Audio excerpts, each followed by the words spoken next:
A ship slices through a glacier-covered sea, bearing cargo nobody expects, bound for a secret destination. Icy Wasteland by Stephen Meehan. Wan moonlight bathed the stocky man's pale arms as he leaned against the metallic rails, whistling a simple tune. Anton, stop making that awful racket. The sporadic notes stopped as Anton twisted his head and pushed against the railing. Norman, the silence is eerie. Anton marched across the deck and swatted the console. Why don't you have a radio or satellite on this boat? You weren't hired to be entertained. Norman released his grip on the yoke and pointed at an indention in the massive frozen cliff. I enlisted you to assist me with my cargo. Besides, there aren't many options available when you're this far removed from civilization. Whatever, Norman. Anton said, waving his hand as he sauntered back to the rail, staring at the looming glaciers. Can you explain why we fled the civilized world? Anton chewed his lips as he wrapped his fingers around the metal bar. Specifically, why you are steering us right into a hunk of ice. We're out here to dump my cargo in my decontamination facility. Out here in a glacier? A dark smile spread while Norman throttled the ship's engine. As the craft approached the icy wall, he spun the wheel, guiding the ship into the gap, plunging them into darkness. Fortunately, out here the world's pesky regulations don't exist. Distant howls ripped through the tranquil atmosphere, chasing a shudder down Anton's spine.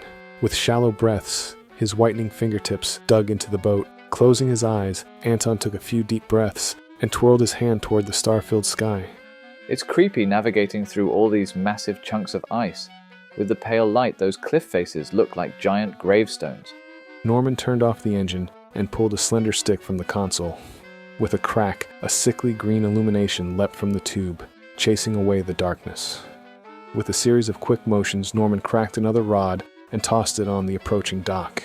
Norman sauntered to the bow and twisted a section of rope off the cleat.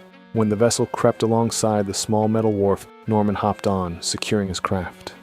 Privacy is as precious as gold in most cases. Anton rubbed his upper arms as his eyes fluttered around the cavern. I'd figure your location would ensure that. Why didn't we make this trip during the day? Norman cracked another light, intensifying the sickly glow. After tossing the plastic tube onto the deck, he sauntered to the spare pile of rope and lashed the boat to the wharf again. Haven't you heard of security in depth? Anton pulled a steel ramp from a compartment and hooked it against the gunwale. With a shove, it clanked against the dock, while he grabbed the closest barrel and lifted it into position on the smooth metal. I can't say that term sounds familiar. Norman eased the drum upon a small dolly.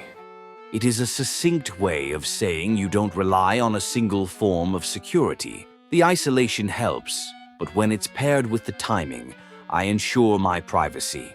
Remove the other one off my boat. Anton dropped the cask onto the steel.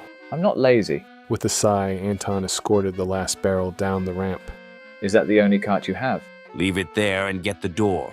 Norman said as the eerie light reflected off his teeth. Anton chewed his lip as he stomped past Norman and yanked it open.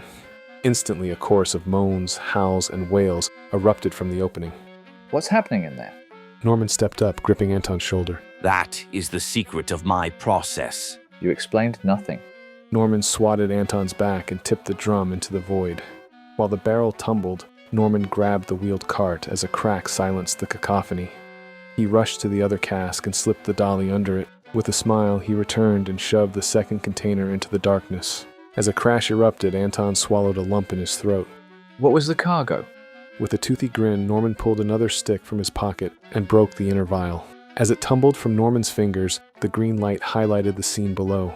Anton crept to the edge, discovering a mass of shambling creatures, wading through empty barrels, heading towards the viscous liquid, draining from the fresh ones. While they cupped the fluid to their mouths, Anton inched away. What are they? Norman pressed his palm onto Anton's back. They clean the byproducts of my factories, and they work cheaply.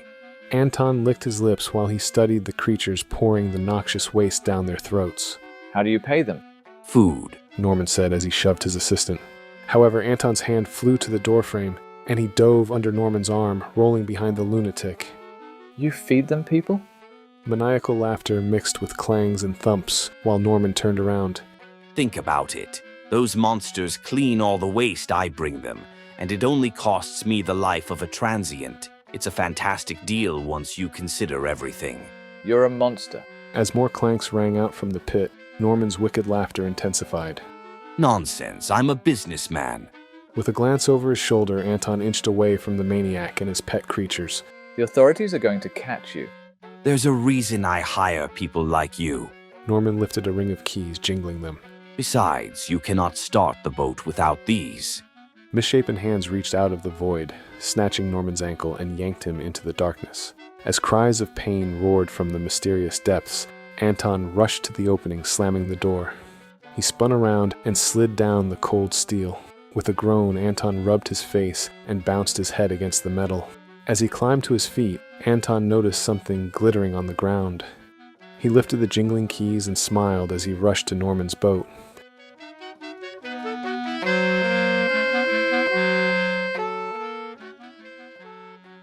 With that, our story concludes. I hope you've enjoyed today's reprieve from your daily grind. If you like the vibe, hit that like button, drop a comment, and subscribe if you haven't already. Because every bit helps get this channel spread to those who require a momentary chance to unwind. I'll see you for the next tale, my friends.